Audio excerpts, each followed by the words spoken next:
So the Fever messed up pretty badly. The Fever messed up pretty badly in their offseason. And what they did, they made the same mistake the Aces made. The Fever and the Aces were the two teams that really made this mistake. And if you look at how other teams worked around this and what other teams are doing, you can see very much that the Indiana Fever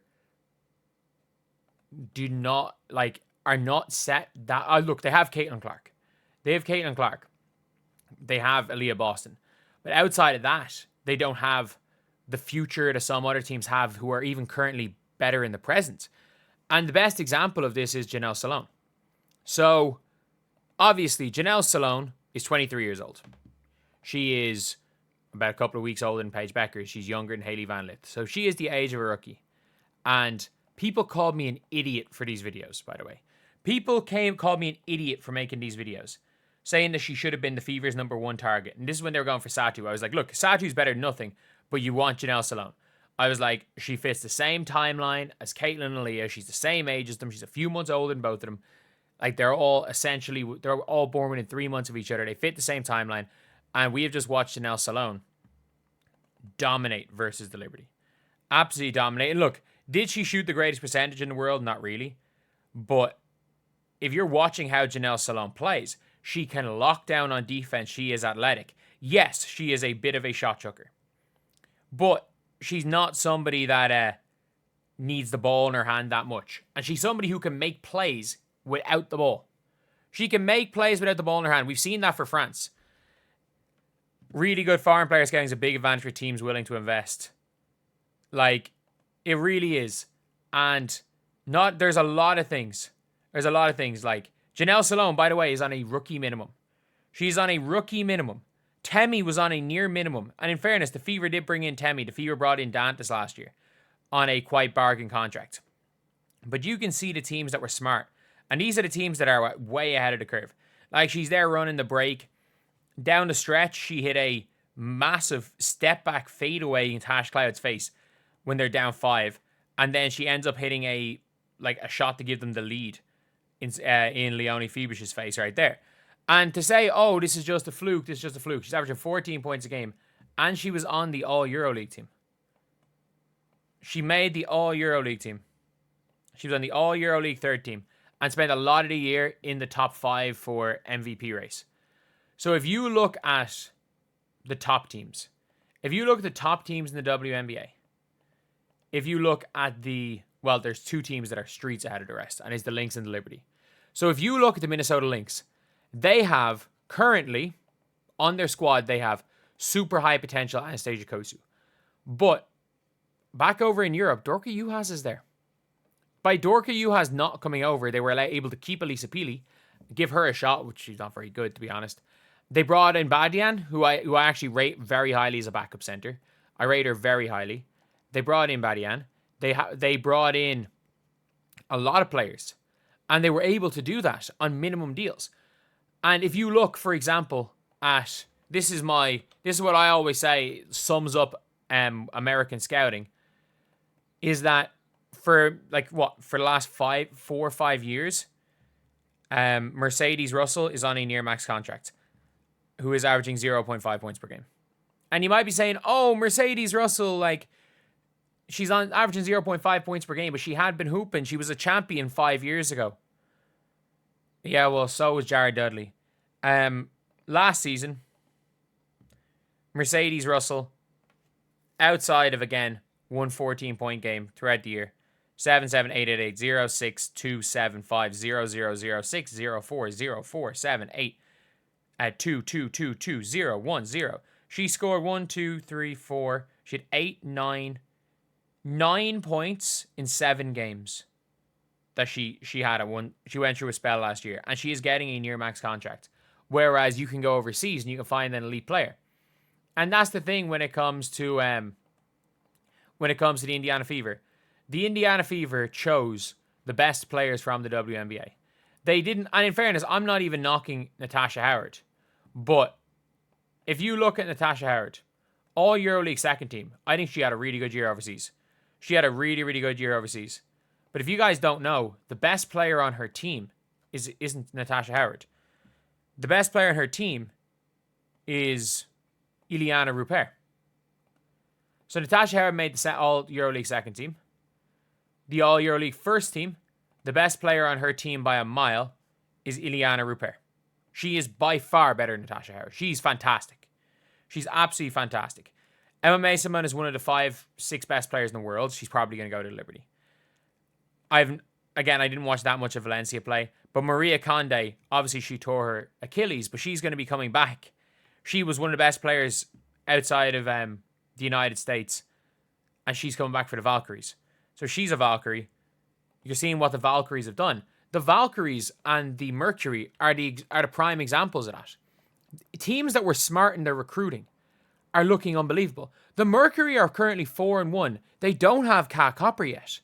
They got Lexi Held after a good season overseas. They took Akol McCanny, who was one of the best players in the French league, is averaging 10.6 points per game as a rookie. And you might be saying, oh, but like she's like 30. No. She is born in 2001. She is a year younger than Sedona Prince, who again, Sedona Prince is really probably about 30. But like you managed to get over Kitty Alaxa. You had obviously Akol McCanny, Laxa's there, Lexi Held is there, and Catherine Westbelt. Like these teams, all of them on minimum contracts. And by the way, these are minimum deals. Every single one of these players is making less money than Sid Colson. Every single one of these players is making less money than Bree Turner. You can add any two of these combined, and they are making, or you can add, I'm pretty sure 3 of these combined, they're making less than Mercedes Russell. Catherine Westbelt, 7.4 points. 8.8 for Kitty Alaxa. What's that, like nearly 17 points per game there? Well, so the 2 of these combined for 18 points per game, 26.8 points per game, and Lexi Held, who they got from overseas, is 31. So is it 32 points per game that they average?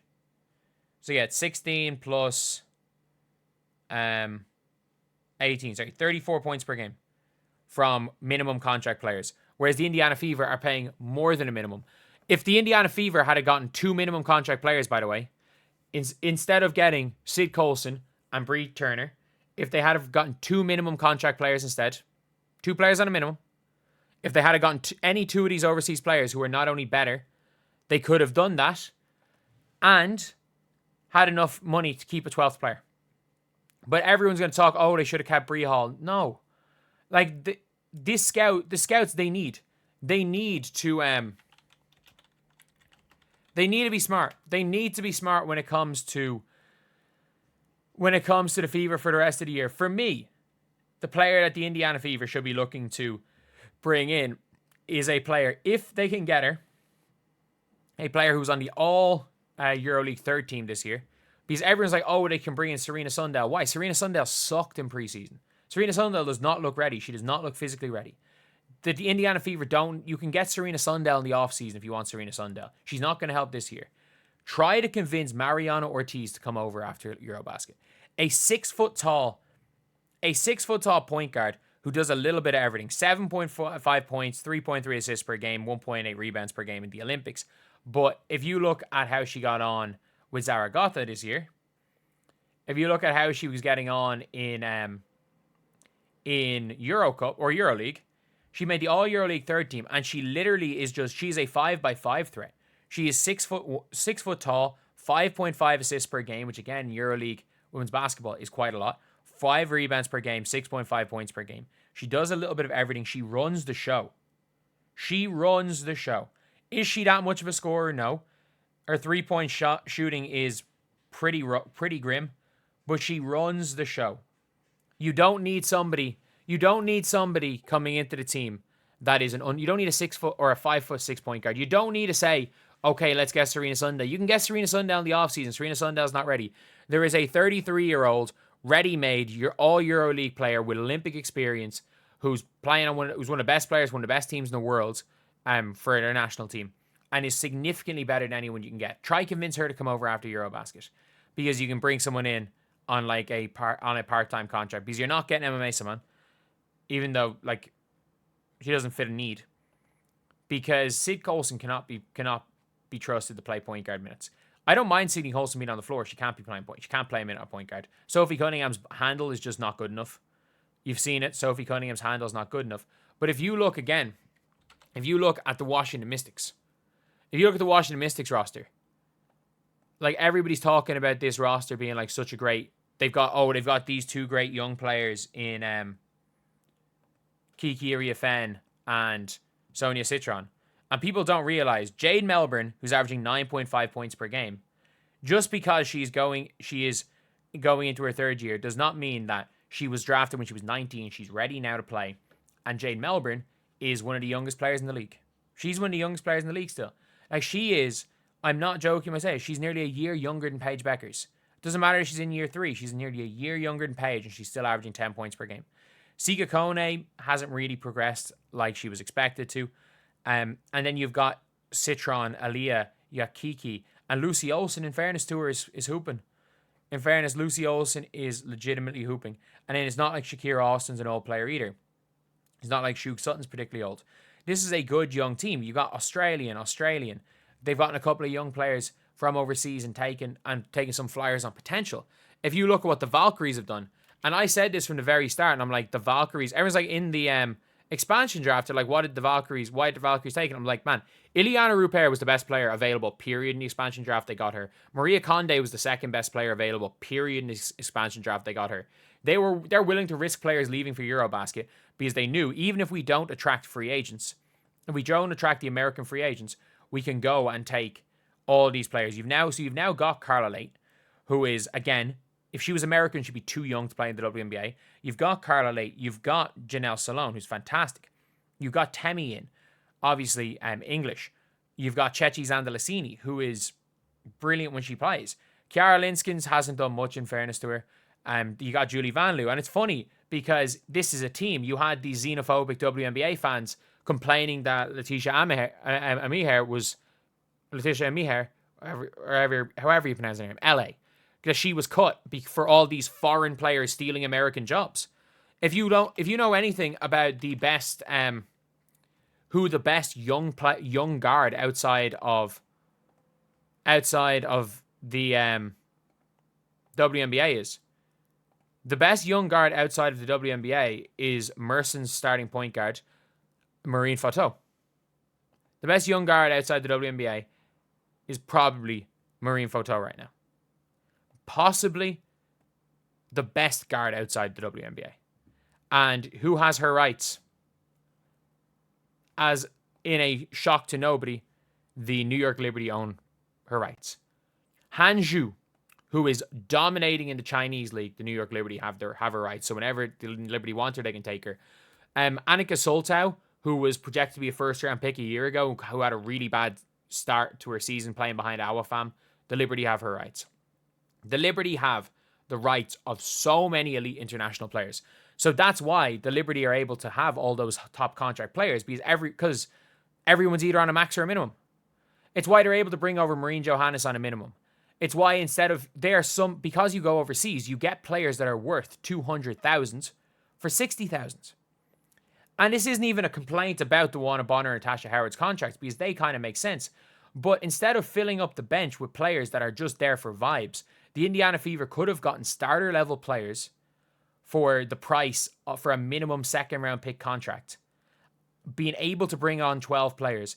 And imagine, maybe you couldn't get Janelle Salone, but you can't tell me that the Indiana Fever couldn't have gotten Monica Cole-McCanny. You can't tell me that the Indiana Fever couldn't have gotten Catherine Westbeld, who, watching her on the defensive end and shooting, she would be a perfect player. She's like a much better version of Demaria Stantas. Like, watching what Catherine Westbeld is doing, getting her on a minimum. You can't tell me that they couldn't have convinced one of those players to come over. You can't tell me that they couldn't have. To play with Caitlin Clark, to play on that team.